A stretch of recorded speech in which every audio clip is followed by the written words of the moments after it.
মুসা পয়গম্বর রাস্তা দিয়ে হাইটা যাইতেছে, দেখে একজন বুড়ি মহিলা কান্না করে। তো মুসা নবী ডাক দেখে, বুড়িমা কাঁদো কা, কি দুঃখ? আমার জন্য একটু দোয়া করেন, আমার সন্তানগুলো সব অকালি দুনিয়া থেকে বিদায় হয়ে যায়। তো মুসা নবী জিজ্ঞেস করলেন, কত বছর হায়াত পায়? কই 300 বছর, 350 বছর হায়াত পায়, তারপর দুনিয়া থেকে বিদায় হয়ে যায়। অকাল আমরা বলি, মানুষ যখন অল্প বয়সে মারা যায় তখন আফসোস করে, হায় রে লোকটা অকালই বিদায় হয়ে গেল। আসলে এটা অকাল না, এটাই তার জন্য কাল। যার হায়াত যতটুকু নির্ধারণ করা, সে ততদিন দুনিয়ার জমিনে বাঁচবে, তারপরে দুনিয়া থেকে বিদায় হয়ে যাবে। নবীর উম্মতের দাল মুসা নবী ডাক দেয়া বলে, বুড়িমা কত বছর তারা দুনিয়ার জমিনে হায়াত পায় বলো। বুড়ি মহিলা ডেকে বলে, ও পয়গম্বর মুসা, 300 বছর, 350 বছর হায়াত পায়, তারপর সন্তানগুলো দুনিয়া থেকে বিদায় হয়ে যায়। মুসা নবী কথা শোনানোর পর বড় অবাক হয়ে গেল।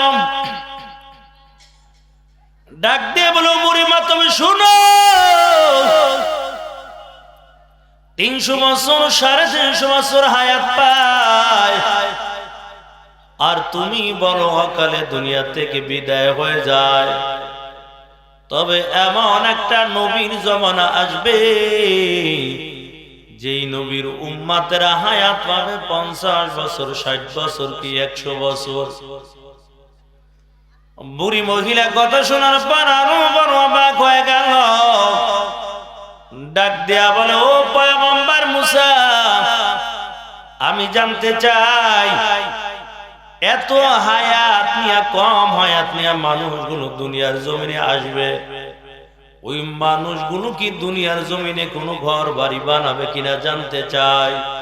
মুসা নবী ডাক দেয়া বলে, ও বুড়িমা তবে শুনো, শুধু ঘর বাড়ি বানাবে এমন নয়, জমিনের মধ্যে বড় বড় বাড়ি গাড়ি করার জন্য তাদের মধ্যে বড় প্রতিযোগিতা শুরু হবে। বুড়িমা চোখের পানি ছেড়ে দিয়া কাঁদে আর বলে, নবী মুসা, হায় রে আফসোস, আমি বুড়ি যদি এই জমানার মধ্যে না হইয়া ওই জমানার মধ্যে হইতাম, এই সামান্য হায়াতের জন্য আমি ঘর বাড়ি কিছুই বানাইতাম না, একটা গাছের নিচে সিজদা দিয়ে দিয়ে এই সামান্য হায়াতকে আমি আস্তে আস্তে করে পার করে দিতাম।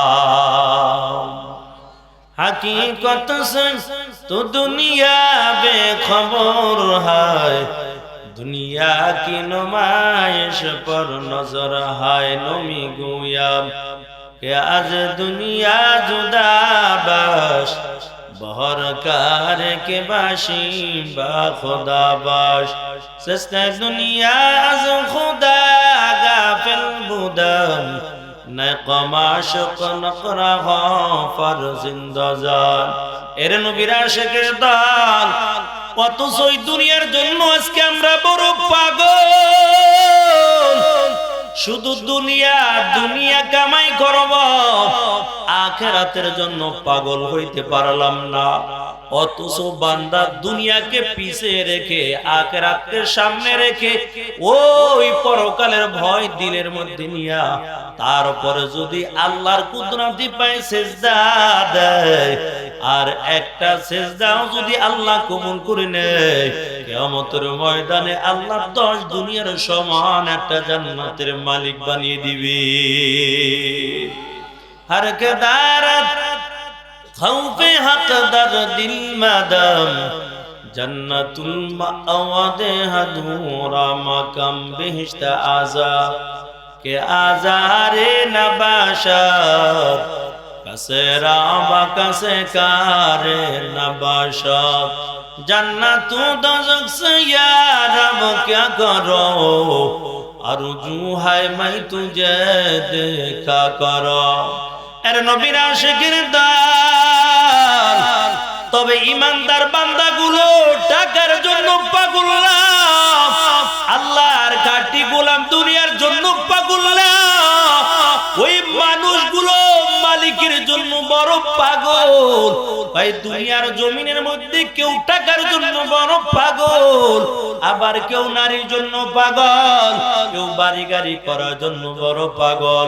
এই জমিনের মধ্যে এমনও একদল বান্দা রয়েছে যারা টাকার পাগল না, বাড়ি গাড়ির পাগল না, ওই বান্দাগুলো হলো একমাত্র আল্লাহর জন্য বড় পাগল। ইয়া ইলাহি তু মেরা মাবুদ है, या इलाही तू मेरा माशूक है, या इलाही मुझसे मुझको दूर कर, ताके देखो मुझ में तुझको एक नजर। अरे नबीर उम्मतेर दार साहाबाए किराम तो আল্লাহর জন্য বড় পাগল। বাড়ির চিন্তা করতো না, নারীর চিন্তা করতো না, সন্তানের চিন্তা করতো না, দিলের মধ্যে একমাত্র বড় আল্লাহর ভালোবাসা নিয়ে চলতো। নবীর একজন সাহাবী ওই নবীর দরবারে হাজির, নবীর সামনে বসে গেল। আল্লাহর পয়গম্বর ডাক দিয়া বলে, ও সাহাবায়ে কেরাম তুমি শুনো, তোমরা কি আসো যুদ্ধের ময়দানে যাইবা? ওই সাহাবী ছোট্ট একটা তার সন্তান ছিল, সন্তানের হাতটা ধরে নিয়ে নবীর কাছে চলে গেল। ওই সাহাবীর বিবিও দুনিয়ায় বেঁচে নাই। এরে আল্লাহর বান্দা এই ছোট্ট বাচ্চাটাকে লালন পালন করে, যেই দিকে যায় ছোট্ট বাচ্চাটাকে নিয়ে যায়, কারণ আপন তার কেউ নাই, মায়ের আদর দুনিয়ার জমিনের মধ্যে পায় না। এই জন্য যেখানে যায় ওই সন্তানটাকে সাথে করে নিয়ে যায়। আবার যখন রাত্রবেলা ঘুমাতে যায় ওই ছোট্ট সন্তান বশিরকে বুকের মধ্যে জড়াইয়া ঘুমায়। এরে নবীর উম্মতের দল, আল্লাহর নবী যখন ডাক দিয়া বলল, সাহাবায়ে কেরাম বলো তোমরা কে কে যুদ্ধের ময়দানে যাইবা? ওই সাহাবীও যুদ্ধের ময়দানে নবীর সঙ্গে চলে গেল। একটা বার ছোট্ট নাবালক সন্তান কথাও চিন্তা করলো না। এই ছোট্ট বালক বশির প্রতিমধ্যে দাঁড়ানো, কারণ মায়ের নবীর সঙ্গে যুদ্ধের ময়দানে চলে গেল। আবার যখন বাবা সন্ধ্যাবেলা আসবে, আমার বাবা আমাকে হাত দিয়া খাবারের লোকমা মুখে দিয়ে দিবে, আমার বাবা আমাকে বুকের মধ্যে জড়াইয়া ঘুম পড়াইয়া দিবে। এর নবীর আশিকের দল যখন সন্ধ্যা হয়ে যায়, কিন্তু বশিরের বাবা তো আর জমিনের মধ্যে আসে না, মদিনার জমিনের মধ্যে বশিরের বাবা আসে না, সাহাবায়ে কেরাম মদিনার জমিনের মধ্যে আসে না, আল্লাহর পয়গম্বরও আসে না। বশির কোথায় যাবে, কার কাছে বশির থাকবে? এর নবীর আশিকের দল ওই বশির মসজিদের নববীর বারান্দায় রাত্রবেলা শুয়ে শুয়ে রাত্রটা কাটায়, কারণ জমিনের মধ্যে আপন কেউ নাই। আজকে যদি মা থাকতো মায়ের কাছে যেতে পারতাম, বাবা ছিল বাবা নবীর ডাকে যুদ্ধের ময়দানে চলে গেছে। ওই বশির মদিনার মসজিদের নববীর বারান্দায় শুয়ে শুয়ে রাত্র কাটায়। পরের দিন আবার রাস্তার কিনারায় বশির দাঁড়ায়, আবার বাবার জন্য অপেক্ষা করতেছে, কিন্তু না না, বশিরের বাবাও আসে না, নবীও আসে না। পরের দিন রাত্র আবার মসজিদের নববীর বারান্দায় বশির কাটায়, কারণ কোথায় যাবে, আপন বলতে তো এই জমিনের মধ্যে আর কেউ নাই।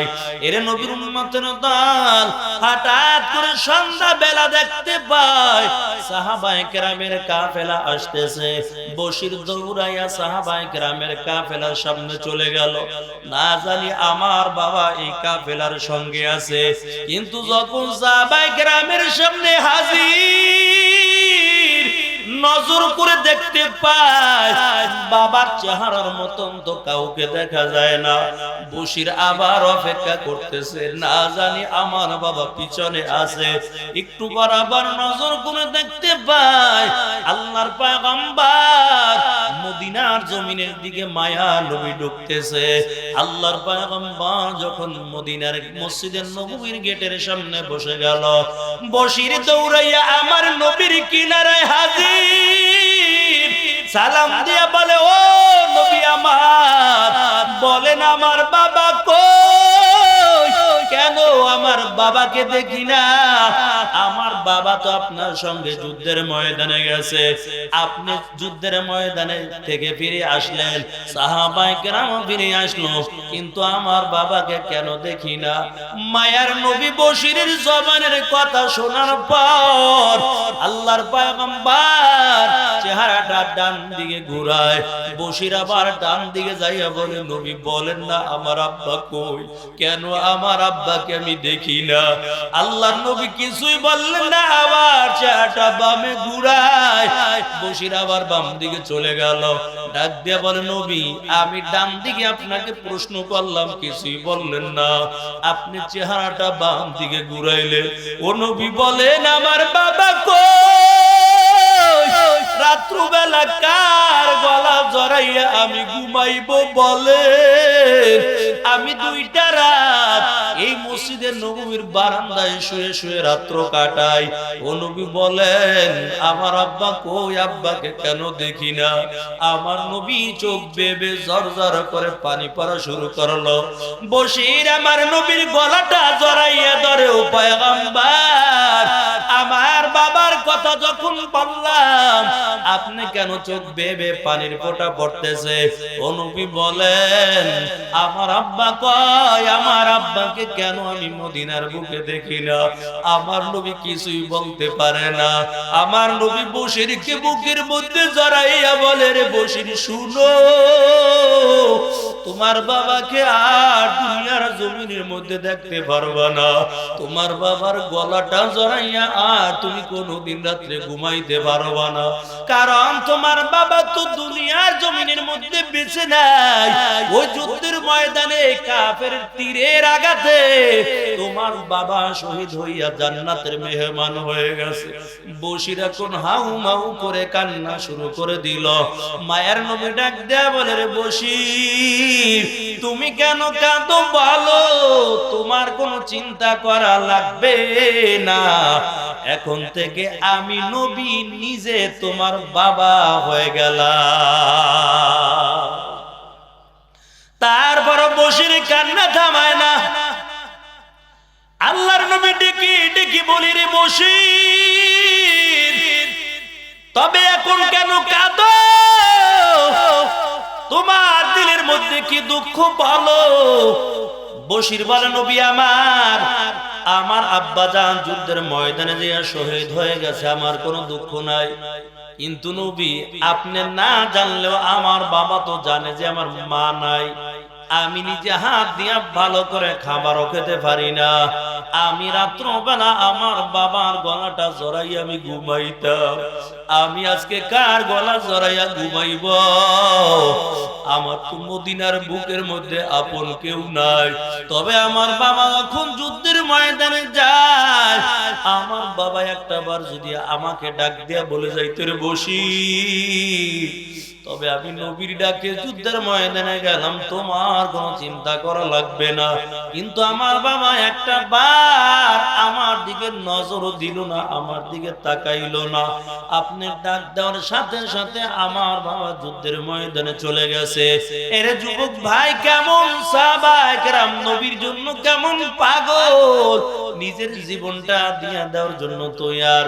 তারপর নবীর দিনের মধ্যে কষ্ট দিত না, তারপর আল্লাহর হুকুম অমান্য করত না, কারণ এই দুনিয়া চিরকালের জন্য না, আমাদের আসল ঠিকানা হলো পরকাল।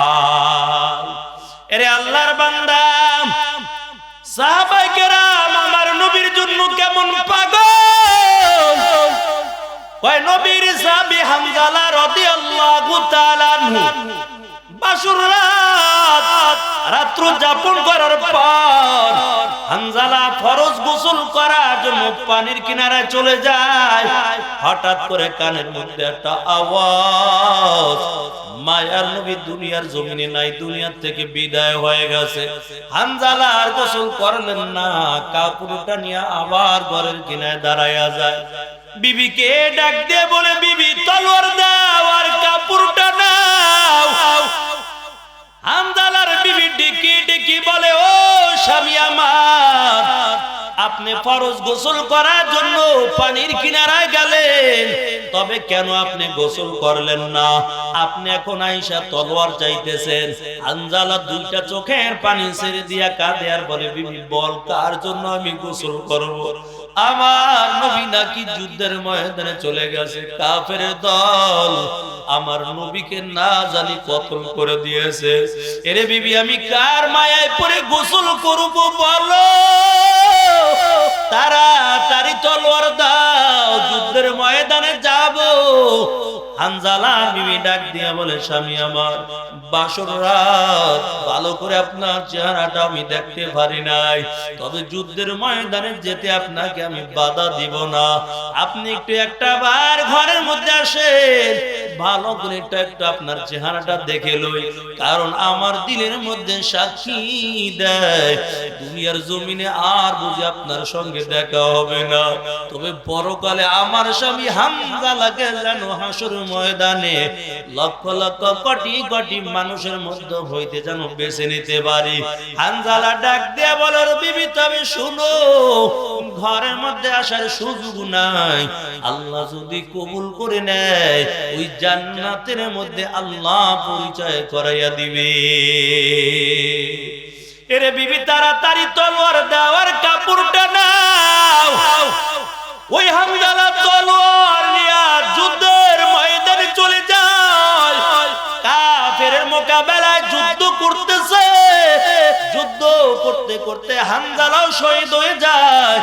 যুদ্ধটা যখন বন্ধ হয়ে গেল, আমার নবী সাহাবীদের ডাক দিয়ে বলে, সাহাবায়ে কেরাম একটু দেখো আমার কোন কোন সাহাবী দুনিয়া থেকে বিদায় হয়ে গেছে, তাদের লাশগুলো একত্রিত করে দাও, তবে তাদের কোনো গোসল দিবা না, কারণ এই রক্ত মাখা শরীর নিয়ে কিয়ামতের ময়দানে আল্লাহর সামনে দাঁড়িয়ে যাবে। ওই সাহাবীদেরকে কোনো গোসল দিও না, বিনা গোসলে তাদের কাফন দাফনের ব্যবস্থা করে দাও। এমন সময় একজন নারী আমার নবীর দিকে দৌড়ায় আর ডেকে ডেকে বলে, ও নবী আমার, সকলকে বিনা গোসলে আপনি কবর দিবেন, তবে হানজালাকে আপনি বিনা গোসলে কবর দিবেন না। আমার নবী বলে, কেন হানজালাকে বিনা গোসলে কবর দিতে বাধা দাও? হানজালা তোমার কি হয় বলো? ওই নারী ডাক দিয়া বলে, ও পয়গম্বর, হানজালা হলো আমার স্বামী, বাসর রাত্র যাপন করার পর ফরজ গোসল করার জন্য পানির কিনারায় চলে গেল। যখন কানের মধ্যে একটা আওয়াজ, আপনি নবী দুনিয়ার জমিনে নাই, আমার স্বামী হানজালা আর গোসল করলেন না। হানজালা কাপড়টা ঘরের মধ্যে রাইখা তলোয়ার নিয়ে যুদ্ধের ময়দানে হাজির হয়ে গেছে। ও পয়গম্বর, হানজালার গোসলের ব্যবস্থা করে দেন। মায়ার নবী ডাক দিয়া বলে, সাহাবায়ে কেরাম একটু দেখো হানজালার লাশটা কোথায়, পানির ব্যবস্থা করো, গোসল দাও। সাহাবায়ে কেরাম ময়দানের মধ্যে হানজালার লাশটা খুঁজতেছে, কিন্তু হানজালার লাশটা পাইতেছে না। এমন সময় আল্লাহ জিবরাইলকে পাঠাইয়া বলে, জিবরাইল যাও আমার বন্ধুকে জানাইয়া দাও যে হানজালা দ্বীনের জন্য শহীদ হয়ে গেছে, যে হানজালা ইসলামের জন্য শহীদ হয়ে গেল। ওই হানজালার গোসল দুনিয়ার কোন পানি দ্বারা হবে না, বরং হানজালার গোসল আসমানের ফেরেশতারা হাউজে কাউসারের পানি দিয়া করিয়ে দিয়েছে। এর নবীর উম্মতের দাল সাহাবায়ে কেরাম নবীর জন্য কেমন পাগল। ঘরের মধ্যে খাবারও ছিল না, তারপর নবীর চেহারার দিকে তাকাইয়া থাকতে বড় ভালো লাগতো, কারণ একদিন আর 2 দিন না 3 দিনের ক্ষুধা নিয়েও যদি মায়া নবীর চেহারার দিকে তাকাইতো, সাথে সাথে পেটের ক্ষুধা নিবারণ হয়ে যাইত। ইমামুল আউয়ালিন আল আখিরিন বাহর সাদাকা রাহমাতাল লিল আলামিন সাইয়্যিদুল কাওনাইন খাতামুল মুরসালিন আখিরা মুদবুদ ফখরুল আউয়ালিন সাদা আজুদাশ রাহমাতাল লিল আলামিন মসজিদে ওশুদ হামার ওয়া জমিন ওয়াম্মা আরসালনাকা ইল্লা রাহমাতাল লিল আলামিন।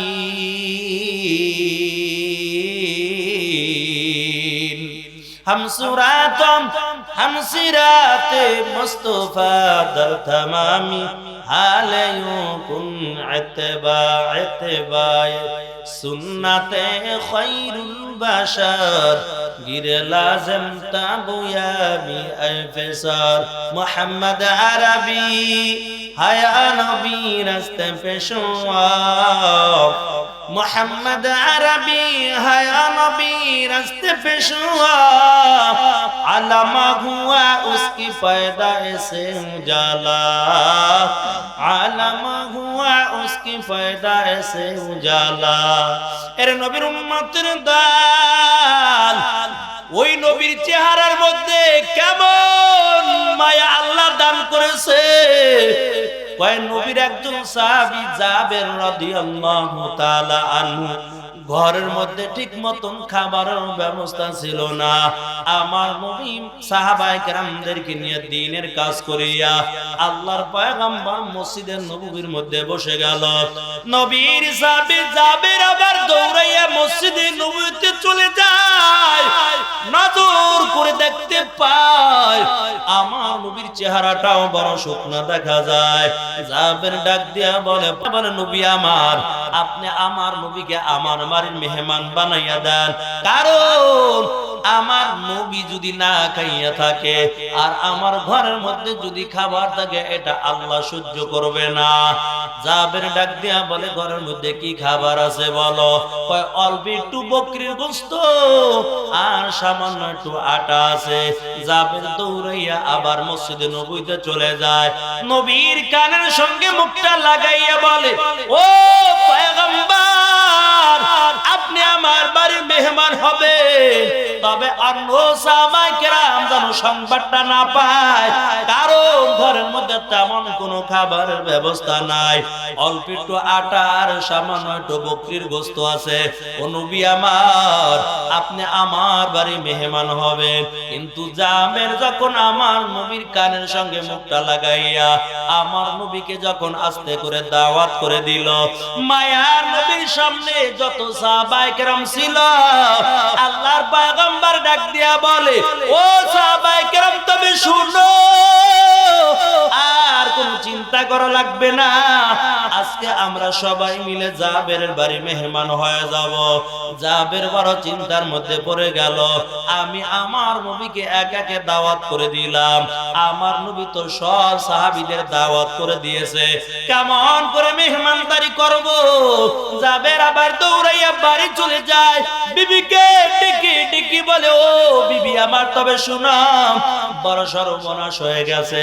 জাবের বিবি ডাক দিয়ে বলে, স্বামী আমার, কেন কি হয়েছে বলেন? কয়, আমি নবীর কানের সঙ্গে মুখটা লাগাইয়া আমার নবীকে একা দাওয়াত করলাম, কিন্তু আমার নবী তো সব সাহাবীদের দাওয়াত করে দিয়েছে। এরে বিবি বলো, কেমন করে মেহমানদারি করব বলো? জাবের বিবি ডাক দিয়ে বলে, স্বামী আমার, আপনার কোনো চিন্তা করা লাগবে না, কারণ আপনি বুঝে শুনে তারপর আমার নবীকে দাওয়াত করেছেন, আর আমার নবীও বুঝে শুনে তারপরে সাহাবায়ে কেরামদের দাওয়াত করে দিয়েছে। তবে আপনার কোনো চিন্তা করা লাগবে না।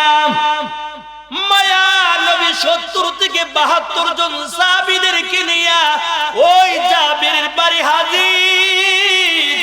আল্লাহর পয়গম্বর যখন জাবের চেহারার দিকে তাকায়, নবী জাবের চেহারার দিকে তাকাইয়া জাবের চেহারাটা বড় চিন্তাযুক্ত দেখতে পায়। নবী ডাক দিয়া বলে, ওরে জাবের, বলো তুমি কেন চিন্তা করতেছো? চিন্তা করা লাগবে না, বরং যেই পাত্রের মধ্যে তুমি গোশত রেখেছো আর যেই পাত্রের মধ্যে তুমি রুটি রেখেছো, ওই গোশত এবং রুটির পাত্রটা ঢেকে আমি নবীর হাতের মধ্যে দাও। জাবের ঘরের মধ্যে ঢুইকা রুটি এবং গোশতের পাত্রটা ঢেকে আমার নবীর হাতের মধ্যে দেয়। আমার নবী বিসমিল্লাহ বলে রুটি উঠায়, আবার বিসমিল্লাহ বলে গোশত উঠায়। এক একজন সাহাবায়ে কেরামদেরকে দেয় আর পেট ভরে ভরে রুটি আর গোশত খায়। আল্লাহর নবীও রুটি আর গোশত খাওয়ার পর নবী ডাক দিয়া বলে, জাবের তুমি শুনো, এই রুটি আর গোশতের পাত্র নিয়ে ঘরে চলে যাও। এখন যে রুটি আর গোশত আছে তুমি খাও, তোমার সন্তানদেরকেও দাও। জাবের যখন রুটি এবং গোশতের পাত্র নিয়ে ঘরের মধ্যে চলে গেল, নজর করে দেখতে পায় এই পাত্র থেকে সামান্য পরিমাণ গোশত তাও এখন পর্যন্ত কমে না। কাদের কুদরত দারি বরকামাল, আনতা রব্বি আনতা হাসবি জুল জালাল, তুহি কাদের জলিলুল্লাহ জাহাদার, বহরহালে তুহি মেরা নেগাদার। এর নবীর আশিকের দাগ যেমন জাবের রাদিয়াল্লাহু তাআলার ঈমানটা যেমন, জাবেরের বিবির ঈমানটাও ঠিক তেমন। ও মুসলমান আল্লাহর গোলাম, আর আপনি আর আমি বিবির অনুমতি ছাড়া যদি ঘরের মধ্যে দুইজন মেহমান নেই, এমন কি নিজের খানাও বন্ধ হয়ে যাইতে পারে। বিবি কইব, মেহমান আনছো, আমার জিগাই আনছো, আন্দাজে আনছো, তোমার খানাও বন্ধ। এরে আল্লাহর বান্দা, এই জন্য দিনদার মেয়ে দেখা যদি বিবাহ করতে পারো, আর কোনো চিন্তা করা লাগবে না, বরং ওই ঘরের মধ্যে আল্লাহর রহমত নাজিল হতে থাকবে। সুলাইমান পয়গম্বর এত বড় একজন রাজ্যের বাদশা, ওই সুলাইমান পয়গম্বর যখন বিবাহ করতে চায়, রাজ্যের মধ্যে একটা ঘোষণা দিয়া দেয়, সুলাইমান পয়গম্বর 4 গুণওয়ালা মেয়ে বিবাহ করবে। এরে যুবক, এই 4টা গুণের কথা বলে আমি শেষ করে দিব। সুলাইমান নবী বলে 4 গুণওয়ালা মেয়ে সুলাইমান পয়গম্বর বিবাহ করতে চায়। তুমিও যদি 4 গুণওয়ালা মেয়ে বিবাহ করতে পারো, শান্তির জন্য মাজারে যাওয়া লাগবে না, শান্তির জন্য হুজুরের কাছে দোয়া চাওয়া লাগবে না, অটোমেটিক ভাবে তোমার ঘরের মধ্যে আল্লাহর দেওয়া শান্তি নাজিল হতে থাকবে। তবে গুণ লাগবে 4 গুণওয়ালা মেয়ে। সুলাইমান পয়গম্বর রাজ্যের মধ্যে বসার পর রাজত্ব চালায়, আর রাজ্যের মধ্যে একটা ঘোষণা দিয়া দিল, 4 গুণওয়ালা মেয়ে বিবাহ করতে চায়, তবে 2 গুণওয়ালা মেয়ে পায়, 3 গুণওয়ালা মেয়ে পায়, 4 গুণওয়ালা মেয়ে পায় না। সুলাইমান পয়গম্বর বিবাহ করতে পারে না। ঘোষণাটা রাজ্যের আনাচে কানাচে চলে গেল। ওই রাজ্যের মধ্যে একদল জেলে ছিল, নদীর মধ্যে মাছ ধরে ধরে তারপরে জীবনটা চালাইতো। আওয়াজটা যখন জেলের কানের মধ্যে চলে গেল, ওই জেলে বাড়ি যাইয়া বিবির সঙ্গে পরামর্শ করল, রে বিবি শোনো, এই রাজ্যের বাদশা সুলাইমান পয়গম্বর 4 গুণওয়ালা মেয়ে বিবাহ করতে চায়, তবে আল্লাহ আমাকে সুন্দরী রূপসী একটা মেয়ে দান করেছে। আমার মনে হয় আমার মেয়েটার মধ্যে আল্লাহ 4টা গুণ দান করেছে। তবে বিবি শুনো, আমি সুলাইমানের কাছে বিয়ার প্রস্তাবটা নিয়ে যাইব, বিয়ার প্রস্তাব সুলাইমানের কাছে পাঠাইব। এই 4 গুণওয়ালা মেয়ে যদি সুলাইমানের কাছে বিবাহ দিতে পারে, আমার আর নদীর মধ্যে মাছ ধরা লাগবে না। জেলের বিবি ডাক দিয়া বলে, ও স্বামী আমার, তবে আমরা তো বড় গরিব, এটা সুলাইমান নবী কোনোদিন মেনে নিবে না। না, সুলাইমানের কাছে বিয়ার প্রস্তাব নিয়ে যাওয়ার দরকার নাই। জেলেও চিন্তা করলো আসলে তো কথা সত্য, কিন্তু আওয়াজ যখন মেয়ের কানের মধ্যে চলে যায়, মেয়েটা ডাক দিয়া বলে, মা কোনো চিন্তা করা লাগবে না, কারণ সুলাইমান 4 গুণ মেয়ে বিবাহ করতে চেয়েছে, আমার মধ্যে আল্লাহ তাআলা 4টা গুণ দান করেছে। তবে মা, ওই যে আল্লাহ সুলাইমানকে নবুয়তি দান করেছে, টাকার মালিক বানাইলো, ওই আল্লাহ যদি চায় সুলাইমানকে গরিব বানায়া আমাকে টাকার মালিক বানায়া সুলাইমানের বিবি হিসাবে কবুল করে নিতে পারে। আল্লাহ দোয়া কবুল করে ভালাইছে। কারণ যখন কোন বান্দা খাঁটি ভাঙা দিল নিয়ে মালিকের কাছে যাবে, আল্লাহ তখন হাত দুইটা খালি ফিরাইয়া দেয় না, কিন্তু মেয়েটা একটা চিঠি লেখা সুলাইমানের কাছে পাঠায়, ও পয়গম্বর সুলাইমান, আপনি 4 গুণওয়ালা মেয়ে বিবাহ করতে চেয়েছেন, আমার মধ্যে আল্লাহ তাআলা 4টা গুণ দান করেছে, তবে আপনি যদি চান আপনি আমাকে বিবাহ করতে পারেন। সুলাইমান পয়গম্বর চিঠিটা পাওয়ার পর সব মন্ত্রীদেরকে ডাকলো, সবাইকে ডেকে হাজির করে বলে, দেখো এই মেয়েটার বাড়ি কই, মেয়েটার ঘর কই, আমি 4 গুণওয়ালা মেয়ে বিবাহ করতে চাইলাম, এই মেয়েটার মধ্যে আল্লাহ 4টা গুণ দান করেছে, দেখো মেয়েটার বাবার নামটা কি, কোন এলাকার মধ্যে মেয়েটা বসবাস করে, এই মেয়েটাকে আমি বিবাহ করতে চাই। একজন মন্ত্রী দাঁড়াইয়া বলে, ও বাদশা মহারাজ, কেমন করে আপনি বিবাহ করবেন বলেন, কারণ এটা তো একটা জেলের মেয়ে, এই মেয়ের বাবা এত নদীর মধ্যে মাছ ধরে ধরে জীবনটা চালায়, আপনি তাম দুনিয়ার বাদশা হইয়া কেমন করে একটা জেলের মেয়েকে বিবাহ করবেন, এটা কোনোদিন সম্ভব না। এরে আল্লাহর বান্দা সুলাইমান পয়গম্বর চিন্তা করলো, আসলে তো কথা সত্য, এই চিন্তা করিয়া বিয়ার প্রস্তাবের চিঠিটা ছিঁড়ে টুকরা টুকরা করে জমিনের মধ্যে ফালাইয়া দেয়। কাজটা আল্লাহর কাছে বড় পছন্দ হয়ে যায়। আল্লাহ বলে, পয়গম্বর সুলাইমান, ক্ষমতা দান করলাম আমি আল্লাহ, কেন আপনার দিলের মধ্যে এমন ভাবটা চলে আসলো?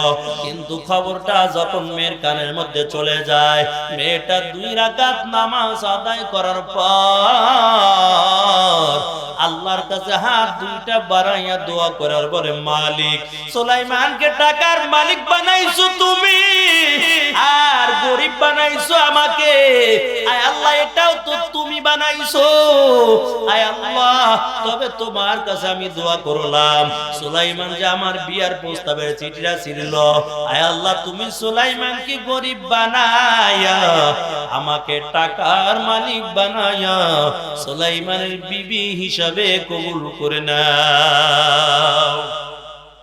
আল্লাহ তাআলা দোয়াটা কবুল করে নিয়েছেন। ওদিক থেকে সুলাইমান পয়গম্বরের উপর আল্লাহর পরীক্ষা শুরু হয়ে যায়। আল্লাহর এমন পরীক্ষা শুরু হয়, কেমন পরীক্ষা? এক এক নবীকে এক একটা মুজিজা দিয়েছিল, আখিরি নবীকে মুজিজা দান করেছে। মুসা নবীকে আল্লাহ মুজিজা দিয়েছে হাতের মধ্যে লাঠি, আর সুলাইমান নবীকে মুজিজা দিয়েছিল হাতের মধ্যে একটা আংটি। এই আংটির উপর আল্লাহ তাআলার পরীক্ষা শুরু হয়ে যায়।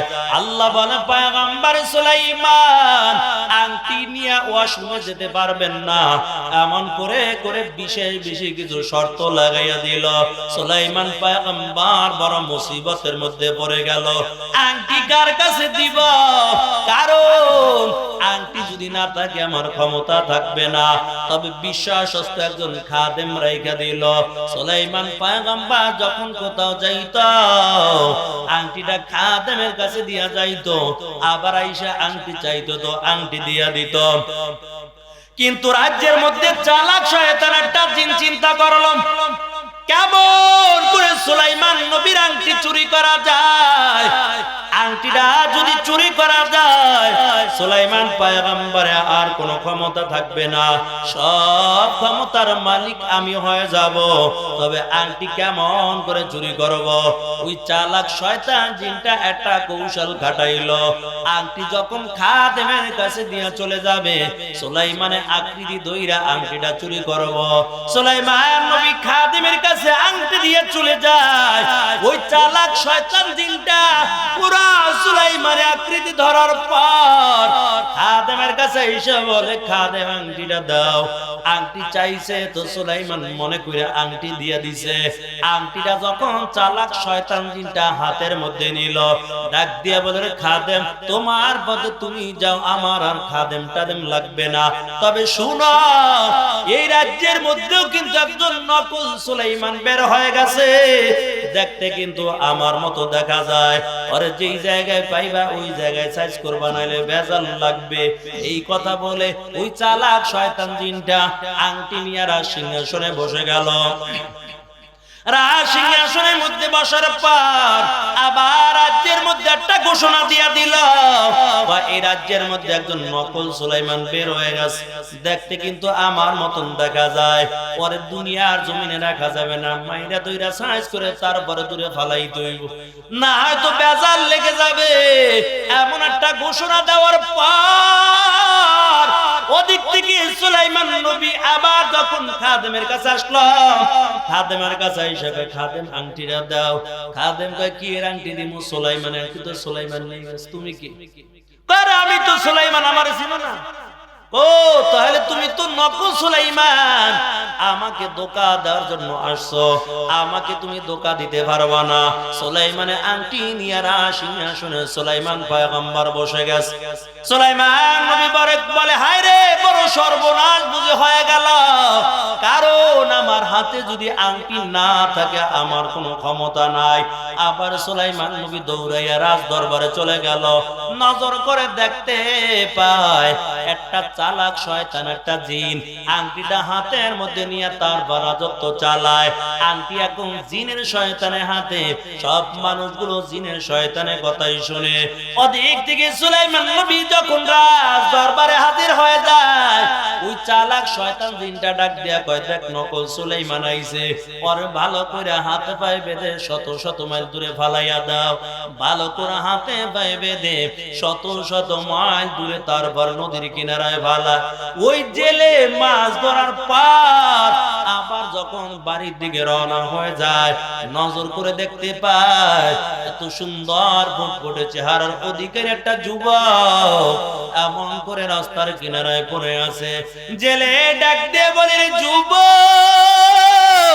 কোথায় তোমার বাড়ি, কোথায় তোমার ঘর? তবে আমি কিছুই জানি না, এমন অবস্থাটা তোমার কেন? সুলাইমান নবীর নামের পরিচয়টা দেয় না।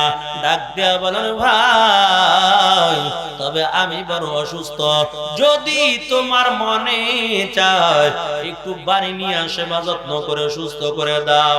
জেলে যুবককে নিয়ে বাড়ি চলে গেলাম। সেবা যত্ন করার পর সুলাইমান নবীও সুস্থ হয়ে যায়। একদিন জেলে ডাক দিয়ে বলে, যুবক তবে কোথায় তোমার বাড়ি, কোথায় তোমার ঘর? আমার কিছুই জানা নাই, তবে শোনো, তুমি যদি চাও আমার সঙ্গে নদীর মধ্যে মাছ ধরতে যাইবা, কারণ আমি গরিবের সন্তান, আমি নদীর মধ্যে মাছ ধরে ধরে জীবনটা চালাই। সুলাইমান নবী চিন্তা করলো যাওয়ার তো আর কোনো জায়গা নাই, মাছ ধরার জন্য সুলাইমান পয়গম্বর রাজি হয়ে গেল। তবে যেদিন সুলাইমান নবী জেলের সঙ্গে মাছ ধরার জন্য নদীর মধ্যে চলে যায়, অন্য দিনের তুলনায় ওই দিন ডবল মাছ পেয়ে যায়। এর টাকাওয়ালার দল, টাকার মালিক হইছো, তবে বড় অহংকারী করবা না, বড় বাপ নিয়ে চলবা না, গরিবের উপর জুলুম করবা না। কারণ তুমি কি জানো, এই গরিব বান্দাগুলো কিয়ামতের ময়দানে বড় লোকের 500 বছর আগে জান্নাতের মেহমান হবে। এরে আল্লাহর বান্দা, ওদিক থেকে সুলাইমান পয়গম্বর মাছ ধরতেছে, আর মেয়েটা প্রতিদিন রাত্রে আল্লাহর কাছে দোয়া করে আর বলে, মালিক সুলাইমানের বিবি হতে চাইলাম, আয় আল্লাহ বিয়ার প্রস্তাবের চিঠিটা ছিঁড়ে টুকরা টুকরা করে জমিনের মধ্যে ফালাইলো। আয় আল্লাহ তোমার কাছে দোয়া করলাম, ওই সুলাইমানকে গরিব বানায়া আমাকে টাকার মালিক বানায়া সুলাইমানের বিবি হিসাবে কবুল করে নাও। আল্লাহ তো দোয়াটা কবুল করে ফলাইছে, তবে বিয়ে শাদী হবে সামনে। এই বিয়ে শাদীর পড়াইয়া খালি মনোযোগ দিয়ে দেবেন ইনশাআল্লাহ। থাকবেন না ভাববেন, কষ্ট হয়নি আবার আপনাদের। আরে আল্লাহর বান্দা, এমন করে করে দিন যায়, রাত্র যায়, মাছ ধরে ধরে তারপর জীবনটা চালায়। একদিন জেলে ডাক দেয়া কয়, রে যুবক, তবে তুমি যদি আমার বাড়ি থাকো, আমার সঙ্গে মাছ ধরে ধরে জীবনটা চালাইবা, মাসের শেষে তোমাকে কিছু হাদিয়া দিয়ে দিব। সুলাইমান নবী চিন্তা করলো, কারণ রাজি হয়ে যায়, যাওয়ার কোনো জায়গা নাই, আমার হাতের মধ্যে আংটিও নাই আর ক্ষমতাও নাই, আর কোথায় যাব? রাজ্যের সবাই জানে এখন আমি নকল সুলাইমান। এই জন্য এই বাড়িতে মাছ ধরার জন্য রাজি হয়ে গেল। মাছ ধরতেছে, তবে কোনোদিন খালি হাতে ফিরে না। যেদিন মাছ ধরতে যায় ওদিন মাছ পেয়ে যায়। তবে জেলে ছিল খুব দিনদার নামাজি আল্লাহর বান্দা। জেলের আর বুঝতে বাকি নাই, এটা সাধারণ কোনো মানুষ হবে না, এটা খাঁটি একজন জান্নাতি বান্দা হবে। এমন করে করে মাছ ধরে ধরে জীবনটা চালায়। কিতাবের মধ্যে লেখে 1টা বছর হয়ে যায়। একদিন জেলে ডেকে বলে, রে যুবক, 1টা বছর তুমি আমার বাড়ি থাকো, আমার সঙ্গে মাছ ধরে ধরে জীবনটা চালাও, তবে শোনাও, আমার যে সুন্দরী একটা রূপসী মেয়ে আছে, তুমি দেখছো নি? সুলাইমান নবী কয়, না না, কোনদিন তার কণ্ঠের আওয়াজও আমি শুনি নাই, এমনকি কোনদিন তার পরনের কাপড়টাও আমি দেখি নাই। ওই জেলে ডাক দিয়া বলে, এরে যুবক, তবে আমাকে আল্লাহ এত সুন্দর রূপসী একটা কন্যা সন্তান দান করেছে, এটা বালেগা হওয়ার পর বেগানা কোন পুরুষ তার এমনকি কণ্ঠের আওয়াজও শুনতে পায় না। তবে যুবক, তুমি যদি রাজি হও, আমার মেয়েটা আমি তোমার সঙ্গে বিবাহ দিতে চাই। সুলাইমান নবী চিন্তা করলো, যাওয়ার তো আর কোনো জায়গা নাই, বিবাহ করার জন্য রাজি হয়ে গেল। তবে জেলে এখন নিজের বিবির কাছে চলে গেল, ডাক দেয়া বলে, রে বিবি শুনাও, তোমার মতামত জানতে চাই, তোমার কি ধারণা? আমার বাড়ি 1টা বছর যে যুবকটা কাজ করে করে জীবনটা চালায়, এরে বিবি বলো, এই যুবকটার ব্যাপারে তোমার কি ধারণা? বিবি ডাক দিয়া বলে, স্বামী আমার, এত ভালো মানুষ আমার জীবনে কোনদিন দেখি নাই। জেলে ডেকে বলি, রে বিবি তুমি শুনো, তুমি বলছো ভালো, আমিও তো দেখলাম ভালো, তবে আমার দিলের মধ্যে বড় একটা আশা, আমার সুন্দরী মেয়েটা যদি এই ছেলের সঙ্গে বিবাহ দিতে পারতাম, আমার জীবনটা বড় ধন্য হয়ে যাইত। বিবি ডাক দেয়া বলে, স্বামী না, আমি এই বিবাহর মধ্যে রাজি নাই। জেলে ডাক দেয়া বলে, বিবি কেন? তুমিও তো বলছো ভালো, আমিও দেখলাম ভালো, তাহলে মেয়েটা বিবাহ দিতে চাই। ওই জেলের বিবি ডাক দেয়া বলে, স্বামী আমার, আমি তো টাকাওয়ালা দেখে বিবাহ দিব, আমি তো গরিবের সন্তানের কাছে বিবাহ দিব না। এরে আল্লাহর বান্দা, দুনিয়ার জমিনের মধ্যে নারীদের মধ্যে 2টা জিনিসের লোভ বেশি থাকে। একটা হলো টাকার জন্য তারা বড় পাগল, আর একটা হলো স্বর্ণের জন্য তারা বড় পাগল। এই জন্য দেখবেন টাকার জন্য পাগল হওয়ার কারণে আমাদের সমাজও মাঝে মাঝে দেখা যায় 1টা 2টা বাচ্চা রাইখাও টাকাওয়ালা দেখা আর একজনের সাথে হিজরত করে চলে যায়। কই কিরে, কেন হিজরত করছো বলো? আরে আমার বাচ্চার দিকে তাকাই কি লাভ, আমার ভবিষ্যৎ আছে না? না খাইয়ে থাকবো নাকি কষ্ট করে কয়দিন চলবো? স্বামী বিদেশ থাকে, অ্যাকাউন্ট করে গেছে বউর নামে, টাকা পাঠায় বাংলাদেশে, বিবির নামে টাকা পাঠায়, আইসা দেখে বিবিও নাই, টাকাও নাই, সব শেষ হয়ে গেছে। এরে আল্লাহর বান্দা, মহিলাদের টাকার মালিক বানাইতে নাই, তাহলে পুরুষদেরকে চাইরে না, পয়সা দিয়েও দাম দেবে না। এর নবীর আশিকের দল জেলে বুইজা ফেলাইছে, আমার বিবির দিলের মধ্যে টাকার মায়া ঢুকে গেছে। জেলে আস্তে আস্তে করে কৌশলে বিবিকে রাজি করলো। এখন ছেলেও রাজি, বিবিও রাজি, জেলেও রাজি, দরকার শুধু একজন কাজী। সকাল বেলা কাজী আইনে বিবাহ হয়ে গেল। ওদিক থেকে আজকে তাদের বাসর রাত, কিন্তু দেশের অবস্থা তো 12টা বাইজে গেল। একটা বছর চালাক শয়তান জিনটা রাজ সিংহাসনে বসে বসে রাজত্ব চালায়। চাউলের দাম বেশি, লবণের দাম বেশি, তেলের দাম বেশি। দেশের মধ্যে মারামারি, কাটাকাটি, হিংসা বিদ্বেষ শুরু হয়ে গেল। কি সমস্যা?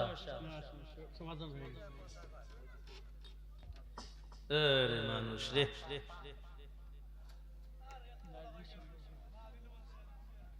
কি বিয়েটা ভরা মনে শেষ করবেন? কোন কথা কবেন? স্টেজ পান খাইতে মনে হচ্ছে আস্তে চুপ করে নেমে যাবেন, একেবারে যেন কেউ না দেয়, ফেরেশতারা যেন না দেয়। এই দেখছেন এরা কিভাবে বই রয়েছে, চাতর পাখির মতন চাইয়া রয়েছে। পৌঁছাবে ধরলো তো উঠে নেয়, কষ্ট করে যখন দেখছে একেবারে খারাপ, তখন দুই একজন দিয়ে মুরব্বী উঠতে যায়, আবার দিয়ে ঘুরে আয়। আর আপনারা পান খাওয়ার লেগে পাগল হয়ে গেছেন। আমি বিয়ে ফরাইতেছি, বিয়ে খাওয়াবো, সামনে দিয়ে মিষ্টি মিষ্টি খাইয়ে দেবে। আল্লাহ এর নবীর আশিকের দল। তবে দেশের অবস্থা 12টা বাইজা গেছে, কারণ একটা বছর তো চালাক শয়তান জিন আংটিটা হাতের মধ্যে নিয়ে তারপর রাজত্ব চালায়। তবে সুলাইমান নবীর আর একজন খাদেম ছিল, খুব শক্তিশালী জিনদের মধ্যে। খাদেমকে মাঝে মাঝে সুলাইমান পয়গম্বর ডাকতো। একটা বছর হয়ে গেল সুলাইমান নবী ডাকে না। খাদেম কয় কি ব্যাপার, আমাকে সুলাইমান নবী কেন ডাকে না? না বুঝি আমার উপর রাগ করেছে। ওই সুলাইমান নবীর খাদেম জিনটা, শক্তিশালী জিনটা চিন্তা করলো, আজকে আমি সুলাইমানের রাজ দরবারে যাব, দেখব সুলাইমান নবী আমার উপর রাগ করছে কিনা দেখব। ওই সুলাইমান নবীর খাদেম জিনটা যখন রাজ দরবারে হাজির হয়ে যায়, নজর করে দেখতে পায় এ তো আমগো সুলাইমান ক্ষমতায় নাই। এত বড় জিনদের মধ্যে বড় একটা বাটফার বইয়া বইয়া রাজত্ব চালায়। কয় জিনে দেখা জিন চিনা পালাইছে, চোরে চোর চিনে, ডাকাইতে ডাকাই চিনে, জিনে জিন চিনে। আর সমাজের মধ্যে ভালো মানুষ ভালো মানুষ চিনে, আল্লাহ ওয়ালারা আল্লাহ ওয়ালা চিনে। কথা বলেন ঠিক কিনা? আউলিয়ারা কারে উকবা ইখতিয়ার, জাহেলারা কারে দুনিয়া ইখতিয়ার। মাইলে মুমিন সোয়ে মুমিন মিশাওয়াত, মাইলে কাফের সোয়ে কাফের মিশাওয়াত। এক জামানা সোহবতে বা আউলিয়া, বেহতার আজ সদ সালে তাআত বেরিয়া। এর নবীর উম্মতের দাল ওই শক্তিশালী জিনটা নজর করে দেখতে পায় সুলাইমান নবী তো ক্ষমতায় নাই, এত চালাক শয়তান একটা জিনদার সিংহাসনে বসা। সুলাইমান নবীর খাদেম জিনটাই কয়, তুমি কেন ক্ষমতার মধ্যে বসা? আমাদের সুলাইমান কই বলো। একাই খাইছে, আজকে তো বসের কাছে ধরা খাই গেছে, আর বাঁচার উপায় নাই। নিজের জীবন বাঁচানোর জন্য সিংহাসন ছাইরা দিছে, দৌড় আগে নিজে বাঁচছিল। এমন সময় নজর করে দেখতে পায় সুলাইমান নবীর আংটিটাও হাতের মধ্যে দেখা যায়। ওই খাদেম জিনটা ডাক দিয়ে বলে, আমাদের সুলাইমান কই? আবার আংটিও তোমার হাতের মধ্যে দেখা যায়, বলো কেন সুলাইমানের আংটি তোমার হাতের মধ্যে? তবে সুলাইমান আংটি দিয়া যাও। এই চালাক জিনটা চিন্তা করলো, আংটি যদি নিয়ে যায় আমার অবস্থা 12টা বাজাই দেবে, তাহলে আংটি দেওয়া যাবে না। নিজে বাঁচার জন্য আংটিটা খুইলা নদীর মধ্যে ফালাইয়া দিছে। ওই নদীর মাছ আদার মনে কইরা আংটিটা খাইয়া ফালাইছে। আংটি যখন নদীর মাছে খাইলো, এখন ওই মাছের পিছে পিছে হাজার হাজার হাজার মাছ দৌড়ায়। মাছে গায় কি ব্যাপার, খাইলাম কে রইল কি, কোন তাবিজ আবার খাইয়া মুসিবতের মধ্যে ভরলাম। এতদিন তো একলা ছিলাম, ভালোই ছিলাম, এখন তো এই যেই জায়গায় যাই হাজার হাজার মাছ দৌড়ায় আমার পিছে পিছে। মাছটা পাগলের মতো হইয়া নদীর মধ্যে ঘুরতেছে। ওদিক থেকে জামাই শ্বশুর দুইজনে পরামর্শ করলো কি করা যায়, কারণ ঘরের মধ্যে খাবারের ব্যবস্থা নাই। সকালবেলা মেয়েটা বিবাহ হয়ে গেল, রাত্রবেলা সুন্দর করে বাসর ঘরটা সাজাইব এমন কোনো ব্যবস্থা নাই, রাত্রবেলা খাবারের কোনো ব্যবস্থা নাই। তবে দুইজনে পরামর্শ করিয়া আবার সিদ্ধান্ত নিল অন্য দিনের মতো আজকেও আমরা নদীর মধ্যে মাছ ধরার জন্য চলে যাব। তবে জামাই শ্বশুর দুইজনে মিলিয়া নদীর মধ্যে যখন মাছ ধরার জন্য চলে যায়, বিসমিল্লাহ বলে যখন জালটা ফালায়, ওই মাছটা পাগলের মতো ঘুরতে ঘুরতে জামাই শ্বশুরের জালের মধ্যে ঢুকে যায়। ওই মাছের পিছে পিছে হাজার হাজার মাছ ঢুকে গেল। তখন জালটা উঠায়, আল্লাহর কি কুদরত কিতাবের মধ্যে লেখে, ওই দিন জামাই শ্বশুর দুইজনে মিলে পুরা এক নৌকা মাছ পাইয়া গেছে। মাছ পাইয়া কপাল বড় ভালো, দুজন খুশি। জেলে বড় মাছটা আলাদা কইরা রাইখা দিয়েছে, বাকি মাছগুলো বিক্রয় করার পর দামি দামি মালামাল নিয়ে বাড়ির দিকে আইতেছে। ওদিক থেকে বিবিও নজর দিয়া দেখে কি ব্যাপার, আছে দুজন তো হাসি খুশি দেখা যায়, ভালোই দেখা যায়। জেলের বিবি ডাক দিয়া বলে, ও স্বামী আমার, কেন তোমার চেহারার মধ্যে এত খুশি খুশি লাগে? জেলে ডাক দেয়া কয়, বিবি আর কইও না। কয় কি হইছে? কয় মেয়েটা বিবাহ দিলাম সকালবেলা, দুপুর বেলা মাছ ধরতে গেলাম, এক নৌকা মাছ পাইছি। বিবি কয়, তাহলে মাইয়ের আরো আগে বিয়া দিল না কেন? তাহলে তো এতদিন